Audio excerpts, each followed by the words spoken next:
Hello and welcome to the Health House podcast. My name is Dr. Jake Dodds, back at you with a new episode. Now, today we're going to be talking about something that has absolutely boggled my mind, and I learned about this probably a year ago. I've been through a doctorate program. I'm very much in the holistic health space. So again, this one really caught me off guard, especially when I learned how important it is. What is it, you ask? It's called structured water. Now let's dig into this a little bit more, because we all know water as H2O, which is also sometimes called bulk water. So you think of just a glass of water sitting on a table, you're thinking about the H2O molecule, and there's a bunch of H2O molecules all floating around that makes up that glass of water.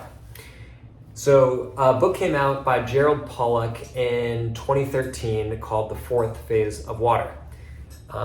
I don't think he was like the absolute first person to think of this, but I think this was a very early work talking about the importance of structured water, and that water, there's a lot more to water than first meets the eye, especially as it relates to human health and in the human body. So in The Fourth Phase of Water, Gerald Pollack wrote about this structured water, also sometimes called easy zone or exclusion zone water. So what the heck is this? How's this different than normal water? Well, again, normal water, H2O, structured water, H3O2. So you still have the same building blocks, but what we have is a more complex arrangement of the building blocks that are there. So basically, what you need bulk water to start off with. What happens then is you need some sort of solute or agent, some sort of solid. What this does is it provides a surface that this structured water actually structures around. It doesn't do this just automatically though. It needs some sort of energy input. So if you have a glass of water, H2O, it's sitting there and there's some sort of solid solvent in there. And some things work better than others. We're going to talk about that in a moment. But for now, just think of it like as a marble. So some sort of solid that's sitting in there, but we still have our H2O. It's not forming structured water until we have that energy source. Now, energy source can come from a few different areas. A really direct one, infrared heat. So if you think about sunlight and you're feeling the warmth, you're feeling infrared heat. So if you're getting that energy source in there, that provides the activation energy in order for this chemical process to occur. So instead of just a bunch of H2O molecules floating around, the structured water, H3O2, does a couple really important things. The first thing it does is it forms complex hexagonal stacks, so it forms a liquid crystalline structure, which has amazing properties in itself. I'm actually doing this as a two-part episode. We're going to be talking more about the structural side of structured water in the next episode. Today, what I want to focus on is the second really important thing that happens, which is instead of just these random charges, and if you ever had to take high school chemistry, you may know that water is slightly positive towards the H's or the hydrogens and slightly negative towards the oxygen that sits in the middle. So, but again, that's all kind of random with all those H2O molecules floating around, and then net effect is those charges kind of counterbalance each other. With structured water, the negative charges all line up around that solid. So think about that marble sitting in the glass of water, all the negatives are sitting around that. And then to the opposite way is positive charge. Well, who cares, right? Well, the human body cares a lot, because what a charge differential does is it provides a potential energy to do work. So pretty much all energy sources that we use, so battery is the best example. You got the negative on the one end and you got the positive on the other end. It allows for electrical current to flow through and then work can be done. Well, guess what? Human body likes that model as well quite a bit.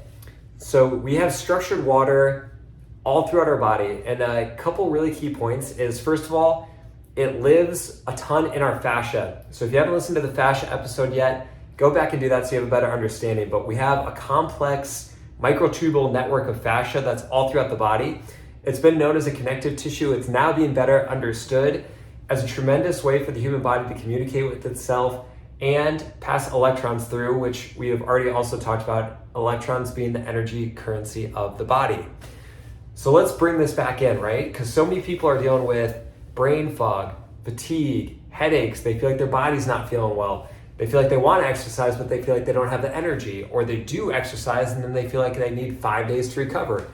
Like, what the heck is going on, right? Well, this is one of those really key foundational pieces that gets missed, because if you don't have good structured water in your body, you got a few things going on. Most important probably being you're not passing energy effectively, you're not making energy effectively, and you're not transmitting that energy effectively.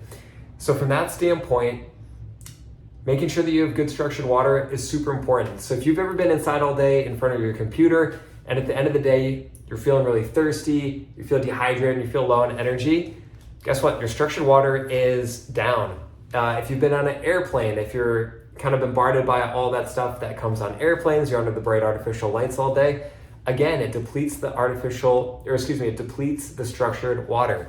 So these things that we've been talking about in terms of EMF, in terms of getting natural sunlight, in terms of making sure that we got good electrolytes in our body, all these are starting to come together with structured water. So again, this is more of an introductory episode, and I wanted to more introduce the concept, and we're gonna be getting more into the different players in the game, how exactly we go about this. But suffice to say, the foundational building blocks that we've been talking about are critically important for many systems in the body, but perhaps none more important than your body's ability to make and hold on to structured water. Last really cool point I want to make about this is we also used to think that the only way we could send information in the human body was either a hormone, so we release something into the bloodstream, or we have our nerves. So we have an electrical signal that starts at one end of the nerve, it travels down and it goes somewhere else. So both of those have a time delay, right? Like nerves travel about 300 miles an hour, which can be, very fast as well. But what they're finding is some processes in the human body are operating even more quickly than that. And their question was always like, hey, how is this even possible? And now they're seeing, structured water. So it functions just like a copper wire. Like if you flick a switch on to turn your light bulb on, we don't really think about this a whole lot, but again, we're getting passive electrons, but it's not like electrons have to go zooming through the wire and up to the light bulb. There's already a bunch of electrons in the wire, and as soon as you flick that switch, it's like you stuff another marble at one end, and all it has to do is shift one electron over to get to the light bulb, which is why things turn on instantaneously. So again, in the human body, you essentially have the same thing going on. We got these huge network packed full of electrons in the structured water. They have a voltage potential, they're ready to go, and they can transmit information nearly instantaneously. So it's a really cool model. We're seeing that the human body is capable of communicating with itself in far more complex ways than we ever thought possible. So again, stay tuned for our future episodes here. Part 2 of this introduction to structured water is going to be talking more about how structured water actually helps us structure our posture and how we hold ourselves as human beings. So stay tuned for next week. We're going to keep this conversation rolling for vital structured water. I'll see you over there.